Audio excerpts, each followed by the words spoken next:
Hello guys, and welcome back to Pixelmon. So it's actually been a long time since I recorded, not that long since the video came out. I have done a little bit, not too much, since the end of the last video. I have come back to home. I'm not in that old crappy place anymore. I've started building my black apricorn farm here. A little bit of yellow apricorn farming as well going on here. Not as much. I need literally half as many yellow apricorns as I do black. So I'm going to do one row of yellow here, and I'm going to do 2 rows of black. That's the plan. I've also gone ahead and turned on all of these lights. So I just put redstone torches underneath them. I found I had a bit of redstone in my chest over here, and just lit up all the lights, just a little bit more light inside of the Pokemon Center here. So I don't really have anything specific planned for right now. Obviously I want to finish my farm over here. I want to catch more Pokemon though. So if I look at my Pokedex here, you can see it's looking pretty empty, and even Pokemon that I've caught, like Ivysaur here, I don't have the older evolution, I guess you could say. I don't have the Bulbasaur. I have the Charizard. I don't have Charmander. I don't have Charmeleon. So filling this thing up is going to take a long time. 649 Pokemon. But it also seems like you only fill it up by catching Pokemon, not by killing them. So what that ends up meaning is, for instance, I've got a Mareep here. If I look at my Pokedex here, Mareep should be somewhere down in the second. There we go. I got Flaffy. I got Ampharos. Don't have a Mareep, so I got to catch this Mareep here. Hey Mareep, how you doing? Nope. Hey, what are you doing? There we go. So let's try Razor Leaf. Oh, there you go. I got 2 wool and a dead Mareep. That didn't work out so well. Got this Electabuzz. Hey, Electabuzz. Ooh, Electabuzz is battling me, is it? Razor Leaf. I don't have a ground-type Pokemon, so let's see what I can do here. Dead Electabuzz, and that should level up my Ivysaur a little bit more. So I've got a couple of things going on here. I want to fill up this Pokedex, but that's just going to take such a ridiculously long amount of time that it's kind of overwhelming at this point. And it's not as easy to tell, you know, what I've already caught. So you'll notice next to Bellsprout here, there's nothing to indicate whether or not I've caught a Bellsprout. I'm pretty sure I haven't. So let's do a little Vine Whip here. And do a little Razor Leaf. And another Vine Whip. And then a catch. Okay, so let's catch this thing. Doing this nice and quick with a quick ball. Or actually, it's a great ball. I don't even have a quick ball. But that should catch it. It's just a Bellsprout. Okay, so now I've caught it. What I'm trying to see, okay, I know I've caught an Ekans. That is a huge Ekans. Let's see if I can. There we go. So you can see up here now, it does actually tell me, okay, it has a little Pokeball to let me know that I have caught an Ekans. That's going to make things a lot easier when I'm trying to fill up this Pokedex. So, Razor Leaf that Ekans to death. Oh, I'm paralyzed. It doesn't seem to matter that I'm paralyzed. Ivysaur still took it out. Now, looked through the comments. Didn't have a whole lot of comments on the videos yet. I'm not really that surprised about that, but you know, we'll get there. What I did notice is that no one had really, you know, of the comments that were in there, no one has said, you know, anything about the names of my Pokemon. So let's heal up and let's name another Pokemon. I think one a session is good.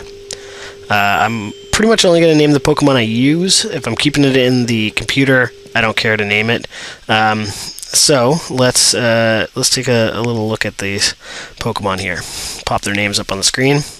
So we got Ivysaur, we got Flaffy Taffy, Nessie, Charizard, Staravia, and Earl. So why don't we just start at the top there, Ivysaur. By the end of this episode, hopefully I will have named that Ivysaur something. I'm not sure what it's going to be yet, but it'll definitely be something. Ooh, Jesus. Self-destruct. Blew itself up. Ivysaur didn't die, it looks like. I don't know what just happened there. Oh, I'm learning growth. Okay, that's what's happening. Give up learning growth? Yeah, I don't care about growth. 4 hit points. Jesus Christ, that nearly took me down. All right, let's get Ivysaur back and get that healed up. I don't like the idea of my Pokemon fainting, and actually, I've been toying with the idea of playing this like a Nuzlocke challenge. If you don't know what a Nuzlocke challenge is, Nuzlocke challenges are kind of a fan-made way to play Pokemon. So I mean, if you've been playing Pokemon as long as I have, you kind of get it. You get how it's going to work. You're gonna catch Pokemon. You're gonna beat the Elite Four. You're gonna become the champion. But unlike a regular champion, you're not gonna stand there and take on all challengers. You're just gonna go back to being a regular trainer in the middle of nowhere, and that's cool. But a Nuzlocke challenge just puts in some kind of player player driven rules. So there's nothing in the game that's actually going to make you play according to the Nuzlocke rules, but essentially what it's going to do is it's going to make it more difficult for you to get through the game. You're used to catching whatever Pokemon you want, building a well-balanced team that's going to take on all challengers. Nuzlocke Challenge doesn't allow that. It basically says you can catch the first Pokemon in each area that you enter. So only the first Pokemon. If you fail to catch that, you don't get to catch a Pokemon in that area. And then after you've caught that Pokemon, if a Pokemon faints, you have to release it. So basically you're saying it died. It didn't faint in battle, it died. And you've released that Pokemon. And it has a couple of side effects. So I started playing through Pokemon Emerald that way. I had a lot of fun doing it. And what I found was when a Pokemon faints, which inevitably they're going to, because at some point you're going to be facing someone, some computer generated or NPC type person, and that computer generated NPC type person is going to use a one-hit KO. It's going to happen. You're playing Pokemon, it happens eventually. So you'll definitely be losing someone. When you do, you really feel it a lot worse. I mean, you get really attached to the Pokemon in your group, even though they're not Pokemon you normally would have played with, for instance. In my Emerald one, I started off with, let me think here.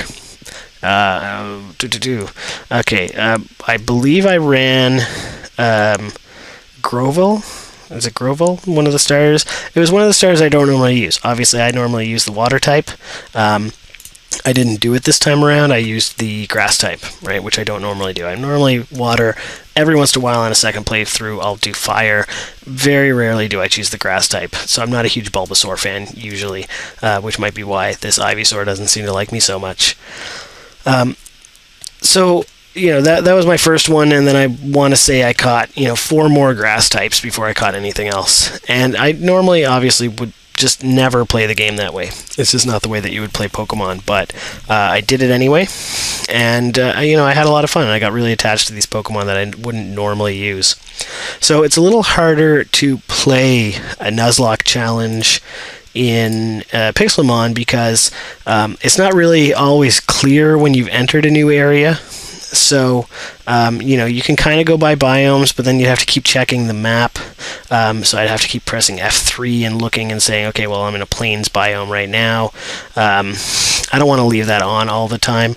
What I may do is install some sort of mod. I don't know what exactly, but I'm sure there's mods that'll let me know what biome I'm in, and then kind of catch the first one in each biome. But it doesn't make as much of a difference.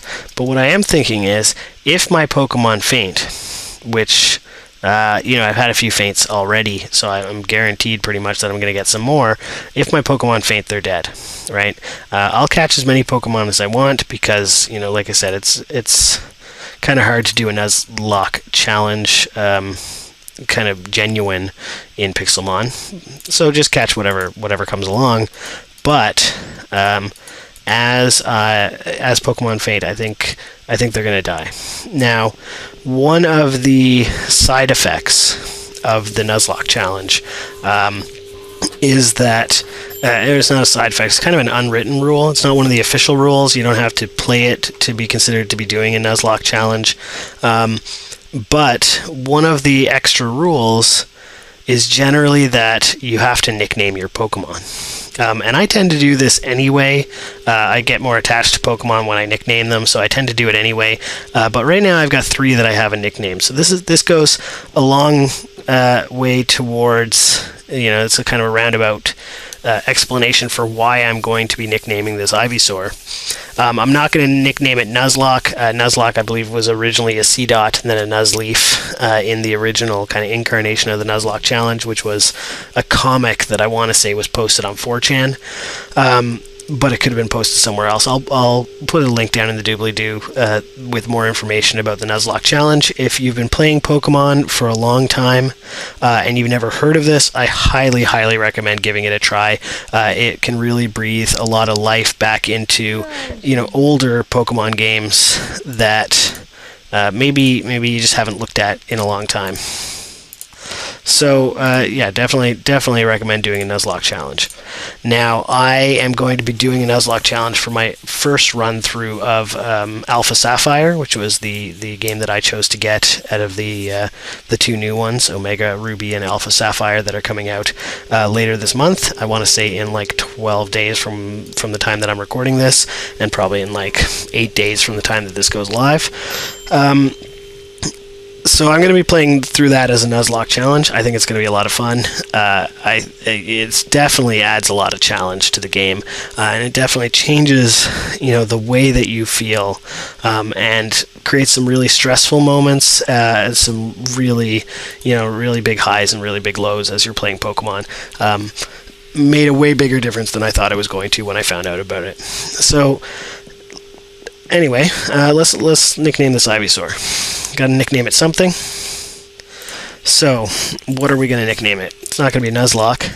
It's an Ivysaur. So it's a grass-type Pokemon.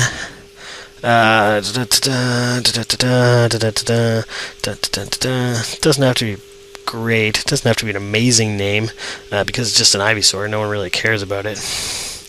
I'm going to name it Ivysaur. There you go, renamed to Ivysaur. And there we go. So I'm going to rename the other ones, again, one an episode sort of thing. But there we go, we got Ivysaur, we got Flaffy Taffy, we got Nessie, Earl, and then we got these 2, who I'm not going to use again until I rename them. But that's okay, because this is a level 6 Rattata, and no one really worries about level 6 Rattatas. There, Ivysaur destroyed it. Let's go across the lake here.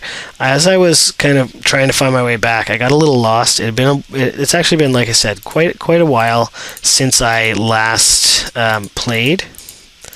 So because it's been a little while since I last played, I kind of didn't know where the hell I was when I started playing again, and it took me a little while to find my way back. But as I was going.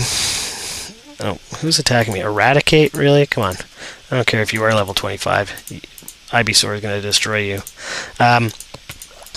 So, where was I? Where was I before I got attacked by that Eradicate? ADD strikes again. So I was, having a hard time finding my way back. It took me much longer than I was expecting it to take me to find my way back, which is part of why I didn't record that. I actually started recording it, and then about halfway through my journey back, when I realized I just had no idea where I was, I just gave up. Sorry, I'm just going to try and catch this Abra here with this Ultra Ball, hopefully on my first throw. Come on, Abra, don't teleport away. I don't actually even know if Abra would have teleported in this one. So, in the interest of the Nuzlocke challenge, because I'm just catching everything and anything trying to fill up my Pokedex, I'm not going to be necessarily limited to Pokemon. So what I think I'm going to have to do is find out some random way. If one of my guys dies, I just need a random way to... Oh, Jesus, Neil. Neil's on PCP. I need a random way to add someone from the box into my team, so I'll figure that out. I'm going to kick Neil's butt here. He's got a bunch of level 8 things. I can just destroy them pretty quickly. Razor Leaf all the way to town. No, Vine Whip maybe? There we go. Take that, Neil. Look, I killed Neil too. It's kind of a shame that you don't get money in this one. They've obviously added, kind of for future use, there's Poke Yen, or whatever you want to call it down here, that you can get. But they don't actually seem to exist yet in the game. So I'm, beating these chumps, but I'm not getting their lunch money, and that's kind of bothering me. Sorry if you can just hear the constant clicking from my mouse as I'm looking around for Poke items. Alright, so what I'm going to do is I'm going to keep looking around here. I'm hoping I'll find a Poke item somewhere in that expanse over there, but I'm not going to make you guys sit through it. And I will be back. Maybe I'll start again from base in the next episode, and we can go from there. So thanks for watching. Please, if you get a chance, like and subscribe. It makes a big difference to my self-esteem, if nothing else, but also, helps me kind of, keep making these videos. So like, subscribe, comment, start a conversation. I will check the comments. I'll reply back to you. We can have a cool little conversation, be super internet friends, or whatever it is you want to be. At any rate, if you have any extra questions about the Nuzlocke challenge, if you want me to do a playthrough of a DS game or something like that, if it's an older DS game, I can use an emulator. There isn't one for there's no emulators for the 3DS that reliably work yet, to my knowledge. But I can do a Nuzlocke run through of some other game, and I think I'd really enjoy doing that. So if you'd be interested in watching it, let me know, and I will see you next time.